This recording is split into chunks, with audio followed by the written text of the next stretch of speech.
I just want to talk about some things on my mind. I don't know how I'm going to be able to articulate them, so I'm just going to go off the top of my head what I'm thinking about. What I'm thinking about right now is how it's really impossible to truly connect with another person. I think that, like, the situation feels really hopeless to me. Like, the whole point of living to me is to make connections with other people, like, that are meaningful connections is the whole point of being alive. Sometimes that just feels really impossible. It feels really impossible to make a meaningful connection because you can never truly know the mind of another person. You can simulate what you think their mind is like, and then you interact with the simulation of it. Like, here's my theory is that when you interact with another person, you're really just interacting with what you think they're like, and that image of them,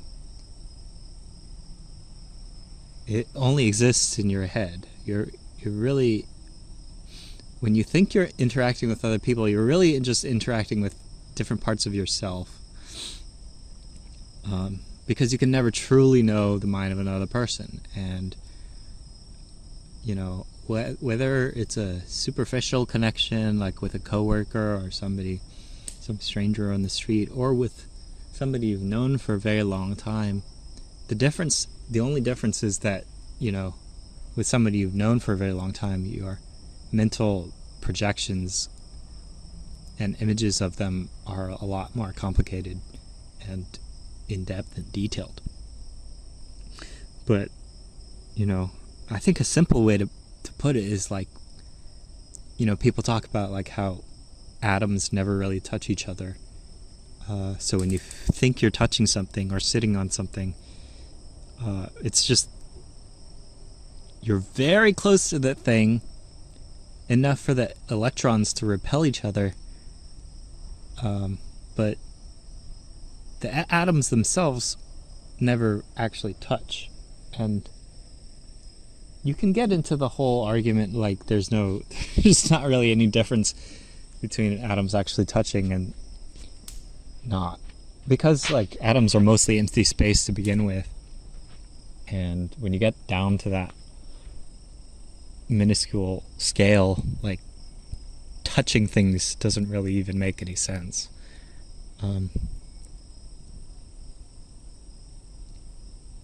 But, you know, I think it's good, at least a metaphor for what I'm trying to get at here, which is that when you try to connect to another person,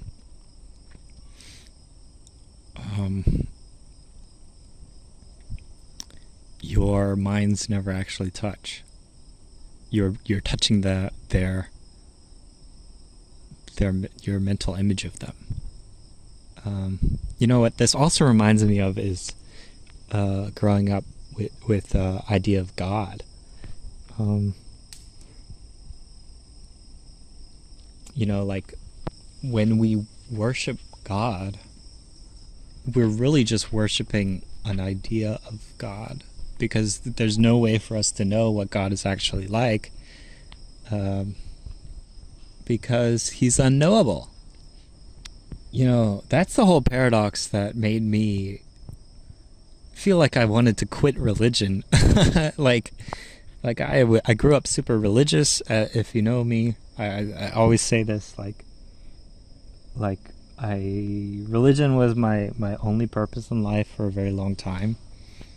And the more I thought about it intellectually, the older I got, and the more maybe influence from other people my age, the more contradictions and sort of fallacies and logical inconsistencies that I saw, that made it sort of impossible for me to believe in a religion anymore.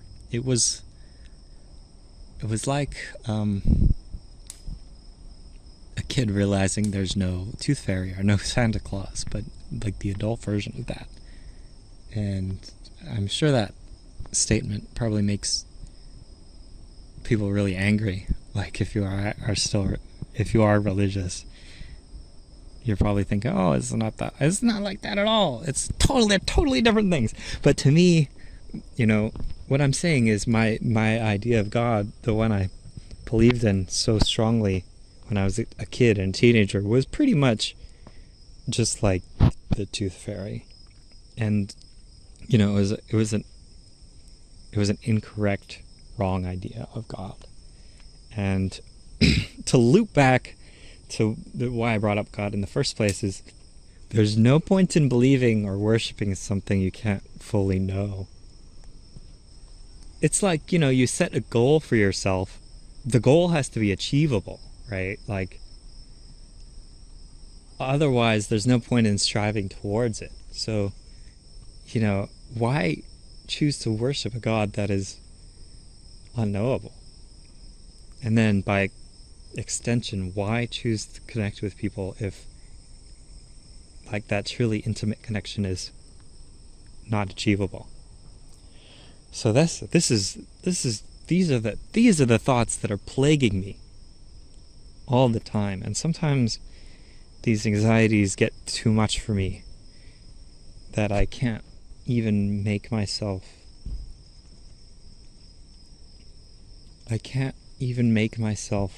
reach out to people, because like this is all so far it's all been very like abstract and philosophical, but I mean the consequences of these thoughts are very real. Like, when I try to talk to somebody, reach out to somebody, even if it's somebody I'm really close to or really click with, I always have to get past this sort of idea that like, oh, there's no point in trying to connect with somebody because it's impossible. And a lot of the time that voice wins, and I just end up deciding to spend the day by myself. What would you even call this? Like, when I was, like a teenager, I was clinically diagnosed with social anxiety. And, I was told to, start taking medication for it.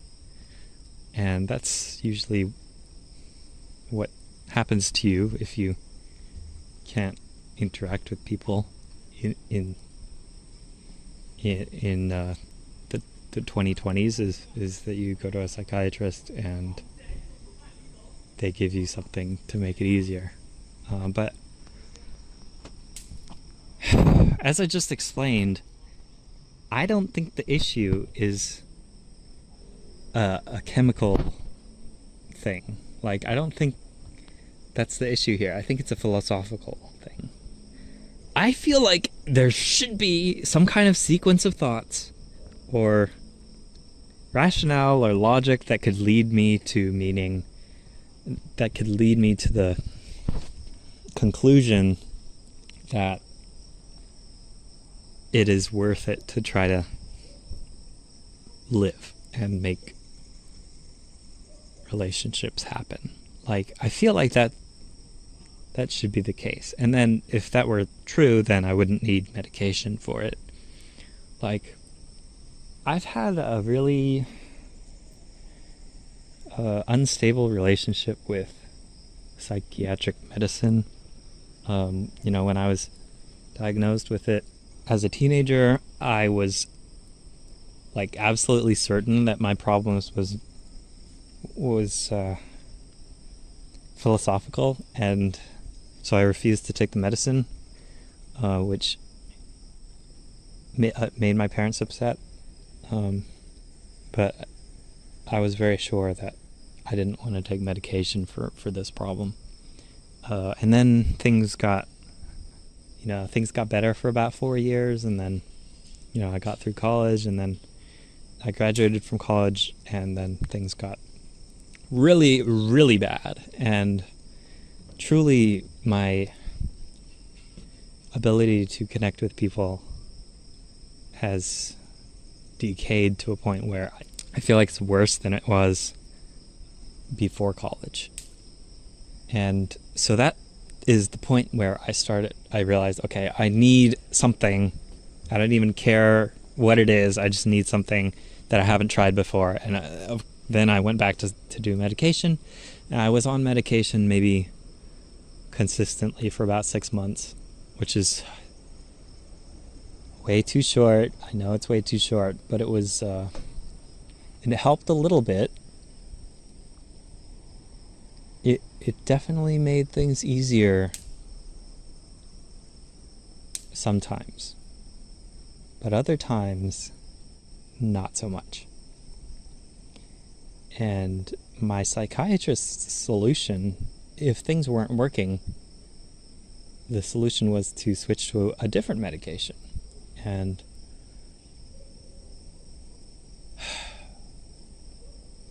I tried that once or twice, and I very, very quickly just felt like, after a couple medication changes, I just felt like this is not it. Like, this is just not, I don't want to be on this carousel ride where I'm just like switching medicines every few months.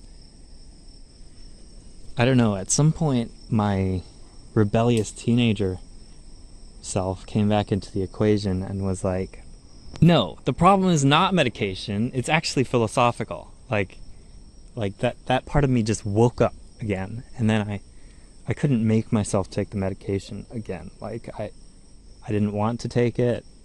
I didn't even want to try taking it. Like, I just stopped. Made my parents very upset, and it scared my friends when I told them. They were like, oh, you can't just stop taking the medication. What are you doing? And sometimes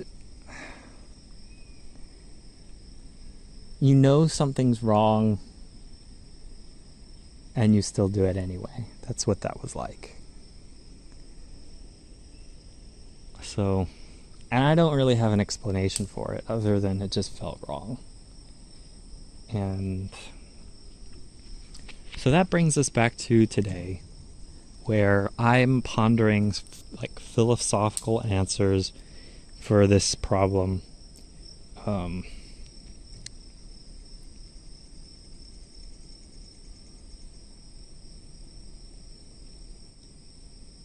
And another thing it reminds me of is the anime series Evangelion, which I watched last summer because I heard it was about depression and anxiety.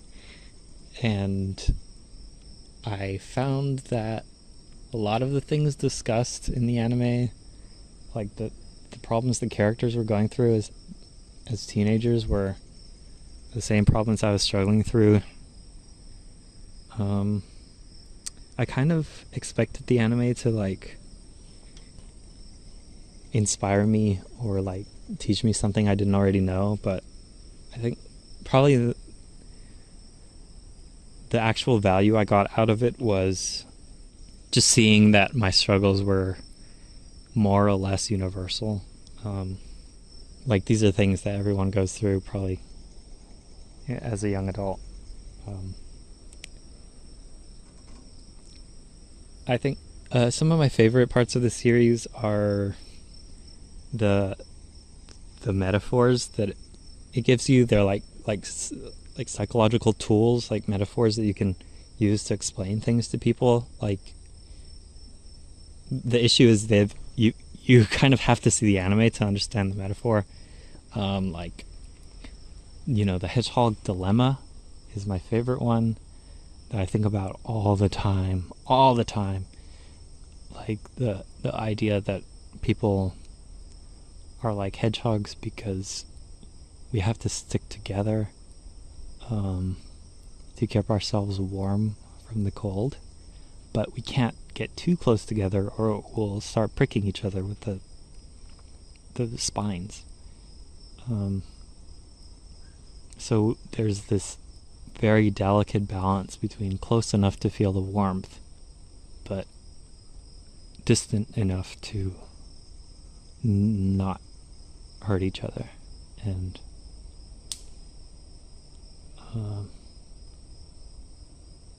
I don't know how else to put it other than I've started to see every single relationship I have through the lens of the hedgehog dilemma.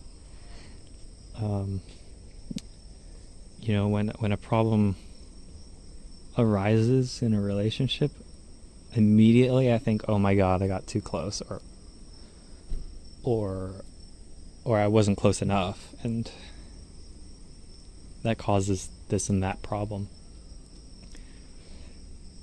Like it's a very, very useful psychological tool to explain things to me.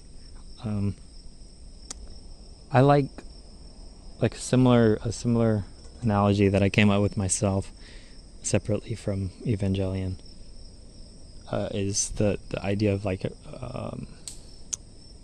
an orbit, like the laws of gravity.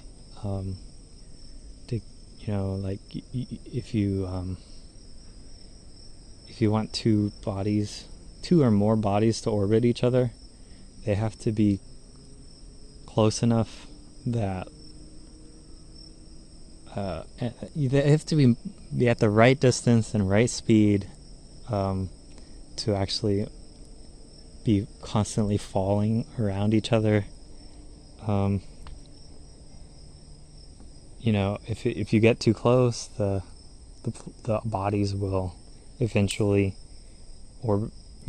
fall into each other and collide. And if you get too far away, the bodies will gain too much momentum and spin off into space and not connect anymore.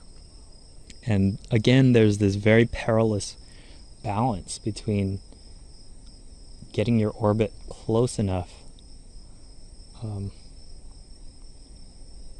so that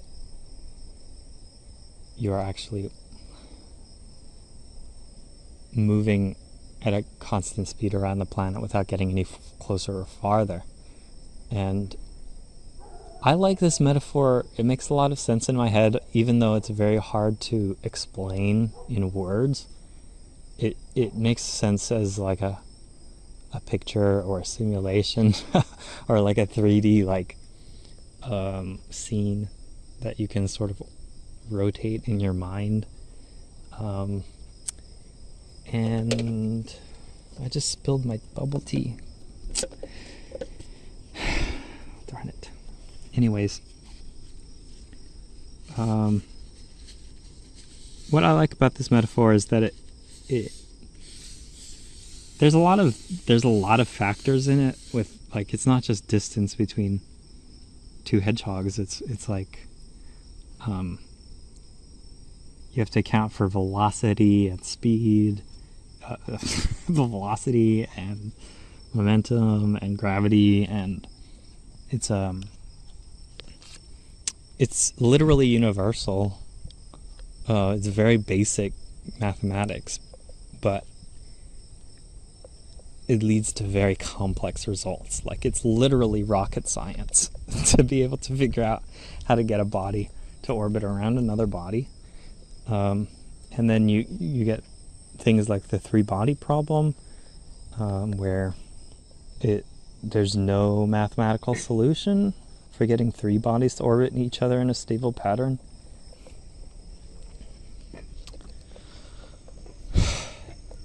Anyways, let's see. Another metaphor I wanted to talk about is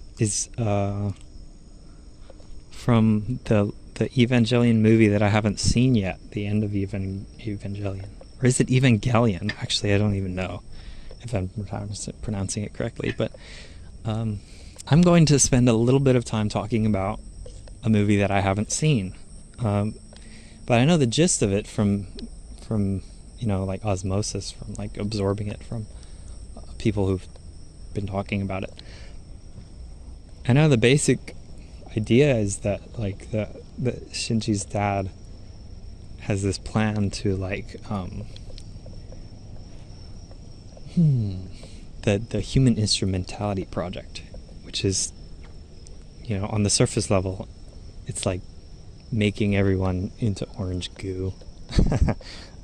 But, you know, more philosophical level, it's like it's dissolving individual humans into a physical manifestation of the collective unconscious. That's how I sort of understand it as a person who has not watched the movie. That metaphor really excites me, and I'm really excited to see this movie because like when I feel upset about interpersonal relationships, often I'm just like, I really wish that you could see exactly what's going on in my mind without me having to like go through the whole like song and dance ritual of like trying to explain things to you using words. I think words are like the most inefficient, like just stupidest way that people try to like get other people to understand what you're thinking. Like legitimately, words are like maybe it's just, you know, because I'm bad at using them or whatever, but words are just so inefficient. And I like art, you know, like visual art, and I like music and movies and film and animation because they provide dimensions other than the verbal to be able to communicate concepts. And sometimes it works well and sometimes it doesn't work so well, depending on how you use those mediums. But generally, I think they're more effective when you do it right.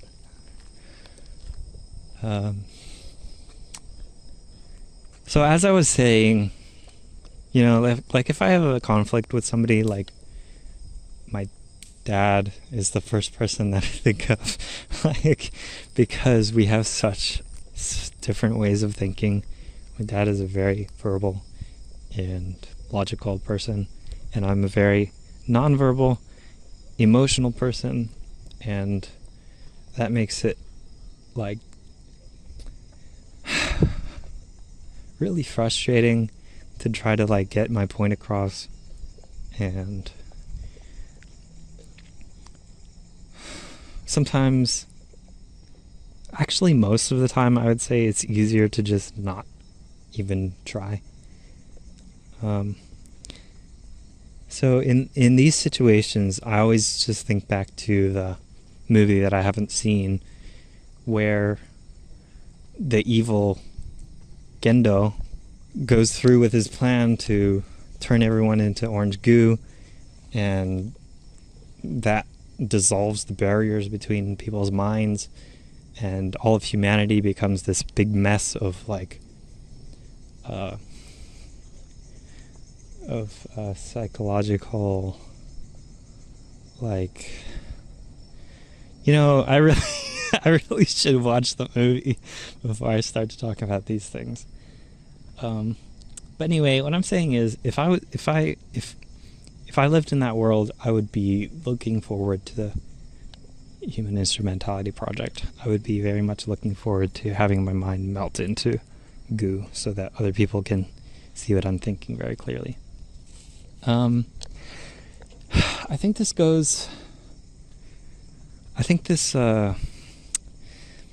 like if you're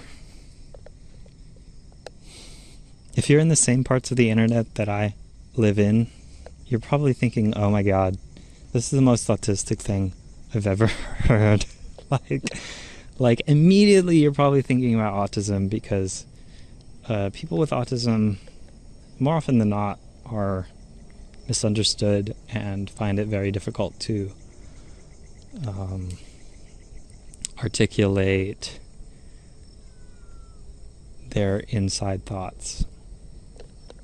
I mean, that's where the word comes from. Autism is like it's preoccupation with the self. That's like your old definition of autism that doesn't have anything to do with current psychological research. But anyway, when I talk to other autistic people, it always seems like they have these like infinite worlds inside of their head that have very, very little chance of getting out of their head. Like,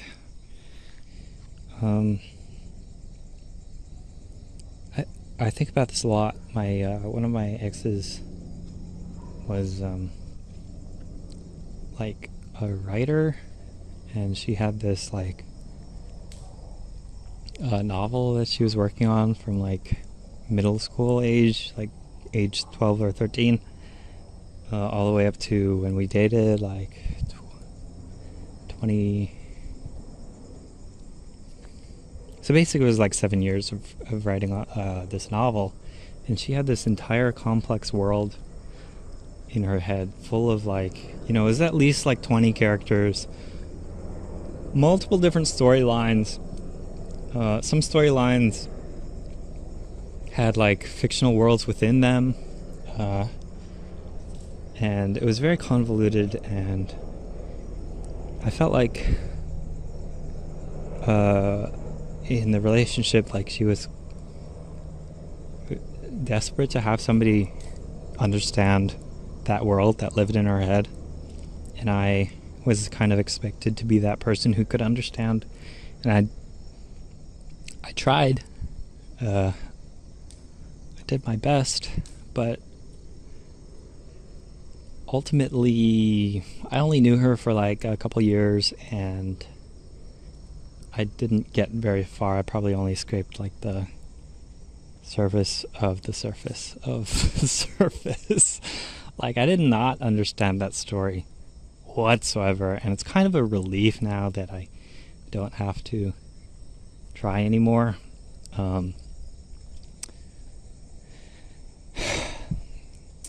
But all of that to say that I think every single autistic person has this gigantic world inside of their head that has very little chance of ever being understood. And when I think about something like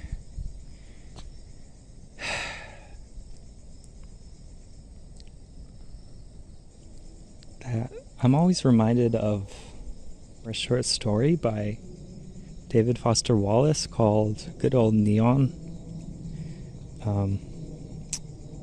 I just happened across this book by chance because it was on my parents' bookshelf, and it turned out to be maybe like one of the most influential short stories I've ever read. Like, I think about it on a constant, like, day-to-day basis, at least once a week. It's like my Roman Empire. Like, I just cannot stop thinking about Good Old Neon.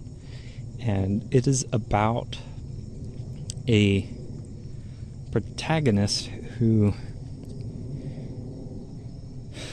it's told from the author's perspective, David Foster Wallace, in a sort of pseudo-real, pseudo-fictional idea. This is all spoilers, by the way, because it's not really revealed until the very end of the story. But basically, it's David Foster Wallace's attempt to understand what could have caused one of his high school classmates to have committed suicide. Like, what was the thought process that led to that? And it becomes very poignant when you think about the fact that Foster Wallace himself died from suicide only like a matter of months after the story was published. So for me, I think the story is a very very detailed look at the mentality of somebody who's at the point of no return, almost like at the limit of what a human mind can process. And what I like about it is he gets into all of these like logical loops, and like he's very cerebral and intelligent and not intelligent, more like intellectual. Like, you know, suicide is a very emotional thing. Like when you think about depression, it's emotional, and the emotions almost don't even come into the story. With David Foster Wallace, it's all to do with like philosophy and logic. And there's this line at the very end where he's talking about what it feels like to die. And he describes the world inside your mind like as this infinite space, and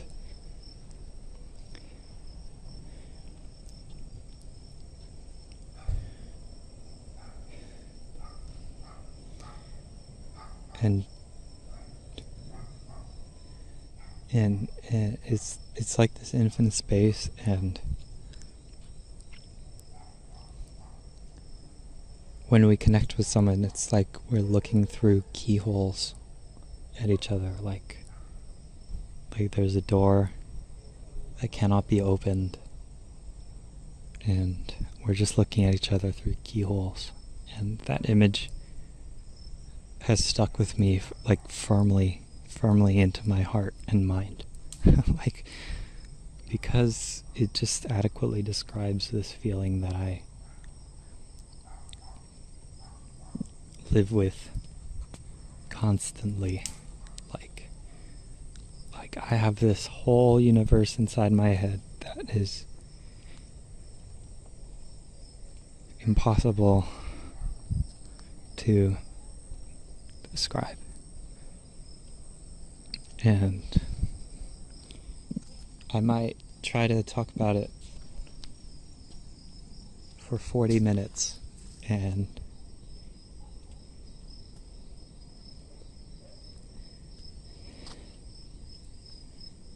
all you might hear or understand is just a tiny little glimpse. And that makes me very sad. So go read good old Neon. And I'm going to read it again myself. So you better read it. Right now, I'm going to include a PDF of that story with wherever I'm putting. I haven't even decided what I'm going to do with this recording. Just read good old Neon. Okay, bye.